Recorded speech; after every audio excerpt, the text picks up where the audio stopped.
explosions, car chases. No. So, did you see the first season as well? You did? Yes. Good. So at the very end of the first season, there's this information like bomb that happens at the very end. And we start off the second season with the reverberating effects of that information bomb for Emily. She can't necessarily just jump back into normal society. Mm-hmm. What was revealed to her then is something that starts off a form of a mystery for her personally. And it also affects all of her relationships, especially her relationship with her son, which, as we know, is a very kind of critical relationship for her.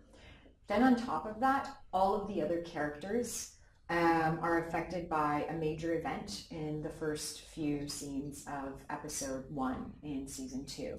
And this new normal that they've figured out slowly starts unraveling as more information starts coming out, both for Emily and for the other characters based on this kind of explosive event.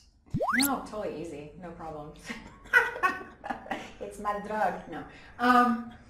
Yeah, it's challenging. Luckily, I had good directors who would help out and great camera operators who would help out and a wonderful cast to work with. But I think, for us, it's always a challenge to make sure that that character is grounded and that all of her emotions are grounded in what a real world experience would be. So we looked to the past, we looked to events that were really cataclysmic to make sure that we told a story that, in spite of the fact that it's such a big sort of inconceivable experience, that we made sure that it was very grounded and very based in truth.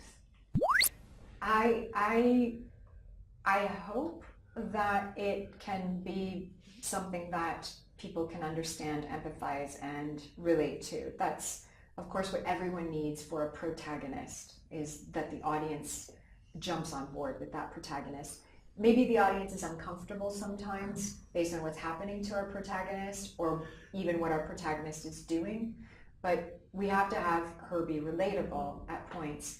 However, I never want to speak for people who have undergone trauma because I can't, right? So if they do glean something from this, then I think that's just a wonderful blessing. But, I'm just an actor for that part of it.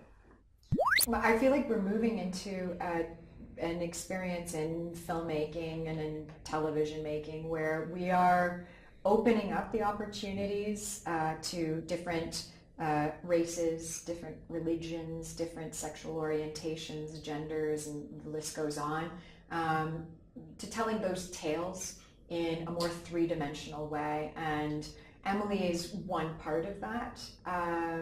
So I think that that's more reflective of the world that we actually see on a day-to-day basis. So it's a good thing. Wow, I still feel like the industry is not entirely reflective of the reality of our world. If it was, then we would see a lot more Asians in film and television. We'd see a lot more three-dimensional African Americans in film and television. It's just a matter of reflecting the world as it is, and we still have a little ways, we have a ways to go. But I feel like we're becoming more and more aware of it, and the audience is demanding those stories. And that's a really exciting place to be, because that means there's a huge amount of potential for the future of film and television making. Oh, it's super fun. Yeah, we had a good team that was working with us behind the scenes. We had stunt coordinators and a whole stunt team that are engaged in films throughout the world, but also in elements of the Game of Thrones stunt department. And they're just exceptional. And I wasn't the only one who was working on the stunts as well. I had a few other fellow actors who had stunt scenes as well and sequences. And so we had a good time laughing together about everything. About about explosions and fight sequence, everything. It was fun. Yeah. You're asking me for a spoiler, and I'm not going to do. You have to see it. You have to watch and see it. Yeah. Okay. Yeah. And ultimately, I hope that it reminds people maybe speaks to some things that people really enjoy. But I feel like there's elements of our story that's very unique and different than what we've seen in a lot of other tales as well. Ah, amazing, amazing, such an honor, truly. I'm so excited to be in Spain. I've never been to Spain. I've never been to Portugal, which I just came from as well. So to know that there's an audience here that has enjoyed Absentia and enjoyed some of my past work, that's such a gift, of course.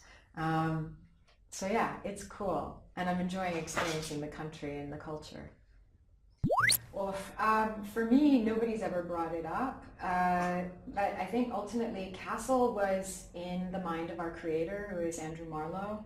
And that is something that is truly kind of seated in him. And so he would be the person to ask that too, ultimately. And for you? And for me, I respect him. Yeah.